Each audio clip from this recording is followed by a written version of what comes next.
Feels good. That'd be the contact-activated dopamine injectors. So I'd like to start off with a story that I'm sure many gamers today can relate to. The other day I was playing Tales from the Borderlands and I was faced with a pretty harrowing decision, one that could possibly change how the rest of the story panned out. I was given the option to either rule Hyperion with Handsome Jack, the craziest psychopathic villain from Borderlands 2, or to reject his offer and possibly piss him off beyond belief. Either way, I knew there was no right choice. If I chose to side with Jack, I knew he would be happy, but I faced the threat of letting my friends down, becoming a power-hungry maniac, and worst of all, subjecting myself to being under Handsome Jack's control. And on the other hand, my friends would most likely respect my rejection, but Handsome Jack would find some way to destroy me. So what did I do? That successor, Reese, is you. If you join me, we can rule together. What do you say, kid? This is the only room with the override port, so if you don't jack in now, you'll never get another shot. I'd say there's no rush, but tick, tick, tick, Reese. Hell no. You're a psychopath. Why would I trust you? After all the times I tried to help you, after all we've been through, you refuse everything you've ever wanted? Man, did I regret that. Oh, I knew you were an idiot the moment you plugged me into your empty little head. This, my friends, is what many video games have become. A series of never-ending choices that lead the player to make decisions that border on being good and evil, and it is up to players to decide the stories they tell and fight their battles however they so choose. It's basically like a choose-your-own-adventure novel in game format. Unlike the games of the past where the story has a set ending and the player simply fights their way to the finish line, more and more players are now given the opportunity to weave the stories they wish to tell and immerse themselves in worlds that they helped to create due to their choices and actions. Sounds pretty cool, right? That's because it is. And today I'm here to talk a little bit about why I think decision-making has exploded recently in the game industry and why it's awesome. So with that being said, let's get down to the fun stuff. And what better way to start than by examining the idea of game immersion? Sounds pretty fun, right? Okay, well, just bear with me. So by now I'm sure we've all heard the term immersion thrown around when discussing video games. It's become sort of like a buzzword within the gaming community. But what do we mean exactly when we say our favorite game was immersive? After all, how can someone be immersed in something that isn't even real? Well, according to psychologists, immersion is really just a cool way of saying the player is experiencing spatial presence. And experiencing presence in the game world is just a fancy way to say that the player suspends their disbelief for however long they're in the game. Psychologists have found that immersive games tend to be more fun to play, but they also believe that the player doesn't necessarily consciously comprehend that they're immersed. And let's face it, some people are just better at immersing themselves into games than others. So if immersive games are more fun, and more people want to play immersive games, how does the game industry immerse players? Well, it's up to the game developers to provide the player with a world that is both rich in content that not only makes sense, but is also exciting and fun to be a part of. A great example of a well-fleshed-out narrative and game world would be the Witcher series. The Witcher has dynamic, likable, and dislikable characters, and the characters fit within the setting of the world, and everything in the world makes sense for that particular story. But if we stuck a character like Geralt of Rivia into the world of Call of Duty, well, we'd have a big problem. You see, games have to be interesting, but they also have to flow and work well as a singular unit. When a game can achieve consistency in the world and can create likable and relatable characters,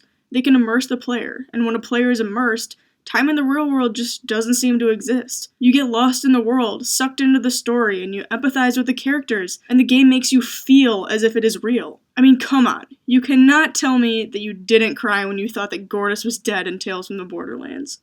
Cutest little robot ever. Thank you! You're not so bad yourself. Meow. Awesome. Awesome!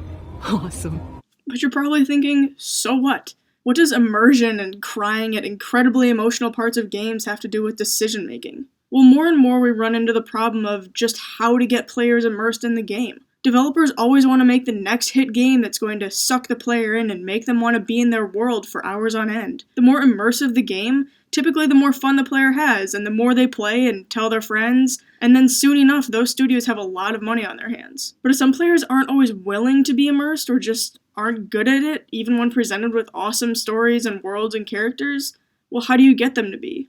The answer is decision making. You get the player involved on a level that they never had the ability to before. When you have the player make decisions, they're required to be involved with what the character says and does, and how they interact with the world rather than the other way around. They become a part of their own story to tell. You see, it used to be games had linear storylines all culminating in a final boss battle, and many still do, but the player has little to no decision-making power in a restricted game like that. And for many games, this kind of thinking has changed to one that involves the player's choices more. So what games have greatly implemented player choice? Well, I'll name just a few in the last decade or so. Beyond Two Souls, Dishonored, the Dragon Age series, the Mass Effect series, Catherine, the Elder Scrolls series, the Fallout series, Heavy Rain, GTA 4, GTA 5, the Witcher series, Assassin's Creed, to some extent. Everybody's Gone to the Rapture, the Infamous series, Spec Ops The Line, L.A. Noire, Life is Strange, literally every Telltale game ever, and basically hundreds more games that I just don't have the time to list. So let's go over some of these games and better understand what made the decision so emotional and immersive for the player. Let's start with The Witcher. The Witcher series is nothing new to PC gamers, however, 2015's release of The Witcher 3 brought the game's incredibly vast open-world playground to next-gen consoles for the first time. Long story short, The Witcher 3 is an open-world RPG game that focuses on the main protagonist, Geralt of Rivia, as he searches the world for his ward Ciri while simultaneously helping out some old and new friends, battling monsters, and occasionally stopping to play a few games of Gwent. What the final installation of the Witcher series manages to do is incorporate a vast amount of player dialogue options and decisions that immensely change the outcome and world state of the game. In fact, there are 36 different ending variations that the player can end up with after they complete the game's main questline. But many of the direct impacts of your actions can be witnessed right away. For instance, if you piss the wrong person off or make a wrong move, you could end up missing out on some of the quests in the game altogether. Sorry, can't let that happen. Oh! No, my leg! But that's what makes the world of The Witcher so fun to be a part of. As the player, you can decide how the story ends. If you want to tell someone to screw off, you can. And if you want to save the day, you can do that too. So moving on to a company with a history of decision-making games is Telltale. And if there were one company I couldn't end this video without discussing, it would be these guys. From their start with Sam & Max, all the way to The Walking Dead and Minecraft story mode, Telltale Games has always managed to put player interactivity and immersive storytelling first. In fact, Telltale has actually started to redefine the world of digital storytelling itself. What they've done is taken elements of cinematic narrative and player decision-making and combined them to make episodic video games. Instead of creating one giant game that tells an entire story, Telltale breaks up the game into shorter episodes to be released one at a time for the player to enjoy. By doing this, they hope to keep the player emotionally immersed and dedicated to the game over a longer period of time, much like a TV show. Now, I know that Telltale and many other decision-making games get a lot of flack for supposedly only giving the players the illusion that their choices really matter. But that's not the point. I mean, sure, Telltale's games may all have generally the same ending no matter the player's choices, but they got to the end, didn't they? People see the game through because they felt the need to see how it ended, because the fact that they were controlling these characters and making the decisions for them made the consequences of their actions seem to fall directly on their shoulders. So they then felt that they had some sort of autonomy and responsibility for what happened, no matter if the ending was similar for other players who played the game. And that's why we see more and more of these kinds of games every day. Because allowing the player the freedom to make choices and play how they want to play is fun, exciting, and revolutionary. And it's only going up from here. But you're probably wondering why any of this matters. It's because video games matter. We as humans are natural storytellers, and the way in which we tell these stories has adapted and changed over centuries. From novels to radio to film and now to video games. Storytelling mediums are constantly evolving, and video games are one of the most powerful storytelling tools that we've ever created. Why? Because video games have the power to immerse us like no other form of media can, as I just clarified. Sure, films can be moving, and novels can grip our attention like a vice, but video games have taken the idea of creating immersive narration to the next step in its evolutionary path, and decision-making is just a small step on that path. Where this leads us in the future, only time will tell, and developers are always creating new and immersive ways to play. No one knows exactly what games will become 10 years from now, but one thing is for sure. Video games are here to stay.